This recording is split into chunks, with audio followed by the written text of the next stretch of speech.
Welcome to হিমুস kitchen. এই বর্ষার দিনে সবারই গরম গরম যে কোনো প্রকার পকোড়াই ভালো লাগে। তো আমি আজকের বানাবো তালের পকোড়া। এখন কিন্তু অনেক বৃষ্টি হচ্ছে, তো আমি এই বৃষ্টির দিনে বানাবো তালের পকোড়া। তার জন্য আমি একটা তাল নিয়েছি। তালটা প্রথমে উপর থেকে খোসাগুলো ভালোভাবে ছাড়িয়ে নেব। এইভাবে খোসাটা আমি সম্পূর্ণ ছাড়িয়ে নিয়েছি। এবার তালের পুয়াগুলো আলাদা করে চটকে নেব। তালের পুয়াগুলো কিন্তু এইভাবে বার করে নেব। বর্ষার দিনে গরম গরম যে কোনো পকোড়া হলে বর্ষার দিনটা জমে যায়। তো আমরা তো শ্রাবণ মাসে মাছ খাই না, যে কোনো পকোড়া তো করলে হবে না। পেঁয়াজ রসুনও খাই না যে পেঁয়াজ দিয়ে পকোড়া বানাবো, তাও না। তার জন্য আমি তালের পকোড়া বানাবো আজ। তালের পুয়া 3টে আমি বের করে নিয়ে চালুনির সাহায্যে ঘষে ঘষে রসগুলো বের করে নেব।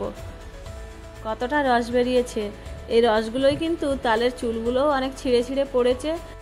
আমি একটা নেটের সাহায্যে তালের রসগুলো ভালোভাবে ছেঁকে নেব। তালের রসটা আমি ছেঁকে নিয়েছি একটা নেটের সাহায্যে। এবার দিয়ে দেব হাফ কেজি সুজি।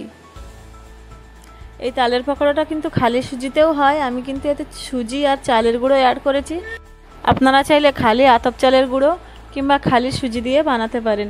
খালি সুজি দিয়ে বানালে একদম নরম হয়ে যাবে, আর খালি আতপ চালের গুঁড়ো দিলে একদম শক্ত হয়ে যাবে। তাই আমি দুটোই হাফ হাফ করে দিয়েছি। এবার এগুলো আমি একসঙ্গে ভালোভাবে মিশিয়ে নেব। এটা কিন্তু মেশানোর সময় খুব ভালো একটা গন্ধ বেরোচ্ছে। এবার দিয়ে দেব চিনি, স্বাদ মতো চিনি দিয়ে দিয়েছি। চিনিটা কিন্তু বেশি দিলে ভালো না। চিনিটা বেশি হয়ে গেলে 1-2টো খেলে কিন্তু আর খেতে ইচ্ছা করবে না, তার জন্য কম চিনি দেওয়াই অনেক ভালো। আমি কিন্তু কম করে চিনি দিয়েছি। এবার এটা ঢেকে রেখে দিলাম।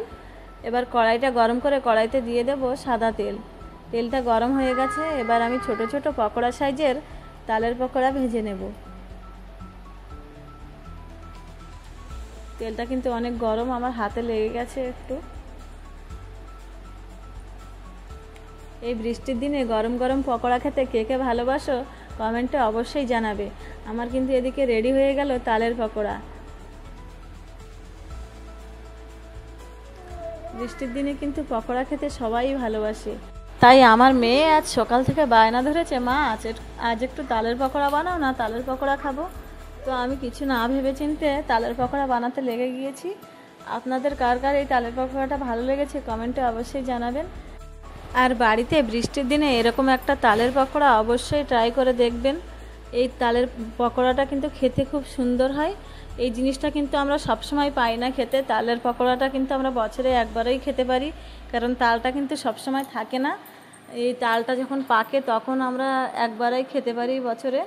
তো সবাই অবশ্যই একবার বাড়িতে ট্রাই করে দেখবেন। আর ভালো লাগলে লাইক কমেন্ট শেয়ার করবেন। আর তো আজকের ভিডিও এই পর্যন্ত, দেখা হবে নেক্সট ভিডিওতে। ততক্ষণ সবাই ভালো থাকবেন। ধন্যবাদ, নমস্কার।